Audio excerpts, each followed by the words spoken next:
Please welcome IAG Head of Global Innovation Dupsy Abiola and Travel Foundation Global Director Elke in discussion with Skift Global Tourism reporter Lebawit Girma.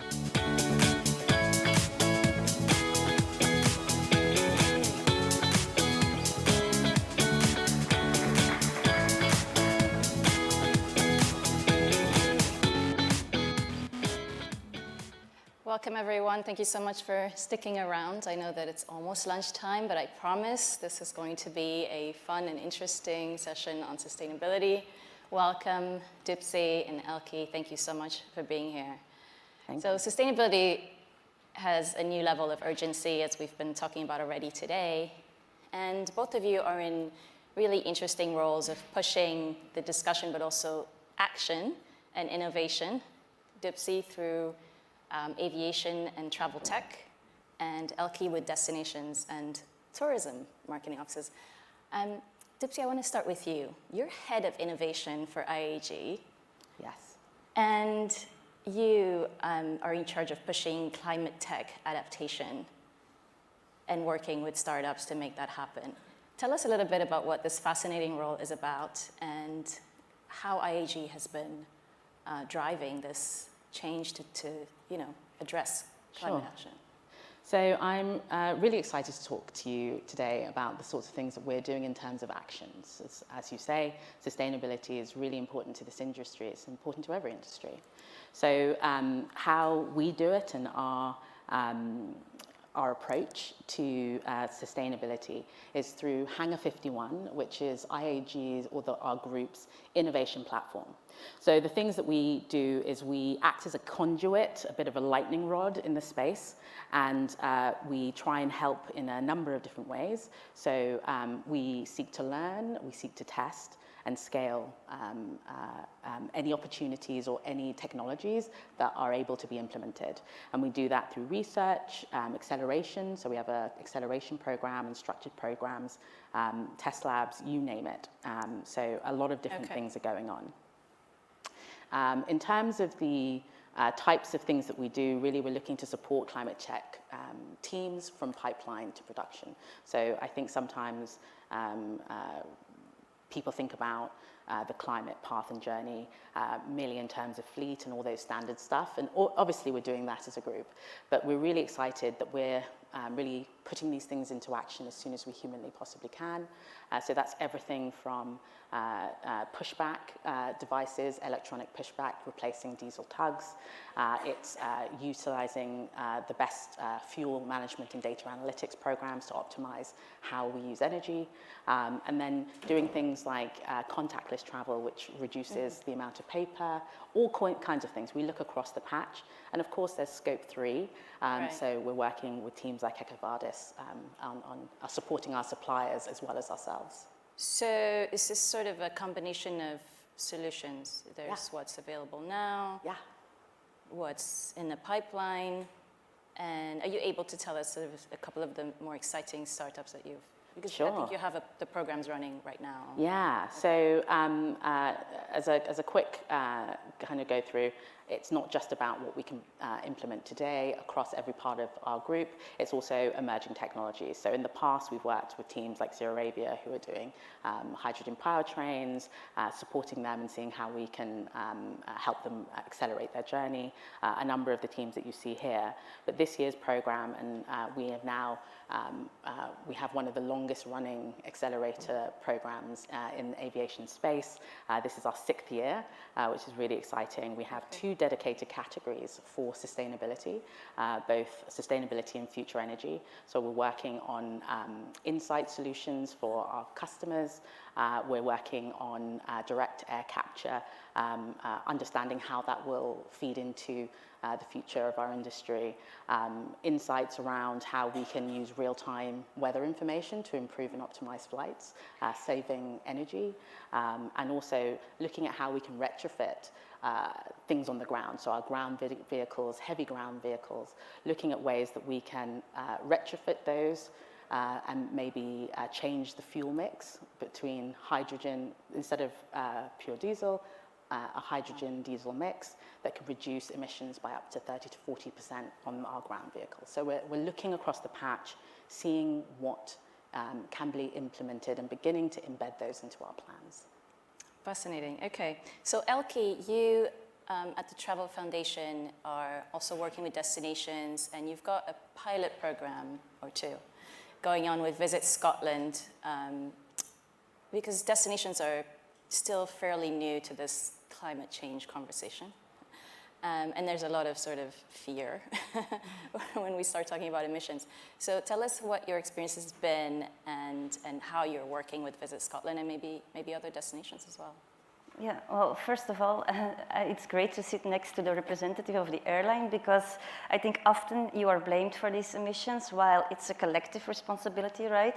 And I think we should share this responsibility, and that is what at the Travel Foundation we are saying. We are emphasizing that we should all play our role, take our responsibility at the corporate level, but at the same time also take a responsibility on the impact that we have, the interrelatedness that we have, the interdependency, which is not in the nature of tourism, I think, because it's all fragmented. It's the airlines, it's the tour operators, as we have seen today. Yeah. And I think when it comes down to destinations are everyone's business, really. That's where it all comes together. That's where we all come together. And therefore, we say at the Travel Foundation that the destination should really start acting on climate action planning, start doing it, start taking their collaborative role that they can play and put people together around the table. So both all the tourism stakeholders, but also within their city, try to make new connections with the city council, because the people that are working on climate action are usually different people than tourism officers usually talk to. So it's coming out of the comfort zone, really, but it's fascinating. And Visit Scotland has really started the road to net zero, as the project is called, that you are referring to, Lily. Yes. And it is super fascinating, because it's really, they try to meet the objectives of the Glasgow Declaration. And they're doing it at a national level, so Visit Scotland, the national government, local level, local DMOs, but also the private sector, like the Travel Corporation has played an important role when you talk about Scope 3 emissions, so they really look at the whole value chain. This is something quite new for local DMOs, so it's not easy, to be very honest. It's complex, and I think a very important thing to do is accept the complexity of it, and to also make time, provide some time for the learnings, capacity building. I know that, I think we have a slide on this, but we have the specific steps that was suggested in the Glasgow Declaration. And I've spoken to some destinations that have said that they got stuck at the measure part of it, which is step 1. Yeah. And they just stayed on that for too long, and then they realized, well, actually, we could just set that aside. So are you finding that, I mean, not even this is set, is it? It's sort of, there's no one solution to approaching. No, there is no one solution. First of all, every place is different. So we've worked together with 3 different destinations in Scotland, 1 island destination, 1 rural destination, and the city of Glasgow. So every place is different. Every place has its own challenges. So you need to look at the specific place. And then there is no toolbox, there is no checklist. And this makes it really tough. But I think you need to start with those things that you can start with, and not focus on the things that you cannot do, like measuring. Indeed, you cannot measure your whole footprint, or if you do, you will be waiting for another 5 years maybe. So you just start, focus on the things that you can do. Like, for instance, what is easy to start with is local food supply. Mm-hmm. You know, this is close to the heart of a DMO. This is working together with local farmers, making connections to the hotel industry, for instance. And then we call this the first mile. So take the first mile, take the easy steps, and then make plans for the next mile, which are maybe the most difficult steps. You need investment. You need some time to start measuring things, you need time to wait for funding, because there needs to be a whole funding system built up. But in the meantime, you can start with a few regenerative things that are happening in the village, for instance, and most of all, collaboration. I think that is key, finding those new partners to collaborate with, and yeah, there's no priority in this. So it's not the first thing that you need to do, measuring. It's one of those things that we all need to do. And we need to do it together, again, because the private industry sometimes knows things that the public doesn't. And So speaking of collaboration, Dupsy, you, prior to this, I don't know how many folks here know this, but prior to your position at IAG, years ago you were, I'll get that, you were a travel tech entrepreneur. A tech entrepreneur. Yes, a tech entrepreneur, and you were the one pitching your project for funding, right, as a startup. And now you're on the other side, and you're deciding which ideas are the most innovative, right, to push sustainability at IAG. And so, what is that like? I mean, how do you discern which projects are worth? So we have. I'm just one of many people within the group who feed into supporting the entrepreneurs who come to us. So my team, Hangar 51, is the lightning rod that kind of calls people to us. And then we work very collaboratively with hundreds of experts across our group. I mean, we have people who have been and know everything about the regulations relating to aircraft, relating to anything that gets our passengers and our people safely from A to B. So the thing that I love the most is having the empathy of having been an entrepreneur, trying to scale up solutions and understanding what it takes to support that, but also partnering with the amazing technical, sustainability and other experts that our group has. I mean, we're one of the largest aviation groups in the world. We have been for a very long time really thinking about how we can create structured programs to help support these climate tech founders. So what's the most exciting innovation in your mind? I mean, with all your knowledge and years of experience, what is currently the most exciting, innovative technology? I mean, this is going to sound a little bit like a cop-out, but I think there's exciting things happening all over the place. So my job is to map them, to find new technologies, and to think about where they are in their commercialization and development path, because there are amazing things happening in labs.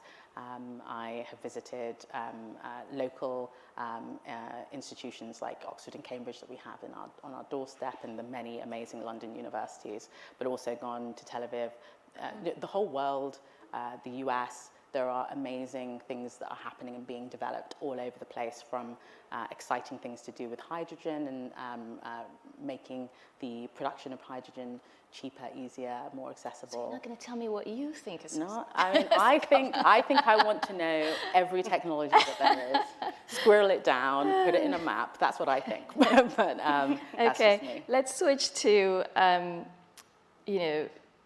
behavior. I mean, I think that, a lot of the sustainability discussion is, how a need to change how businesses operate and offer, and how consumers make their choices, and, how do we bridge the two?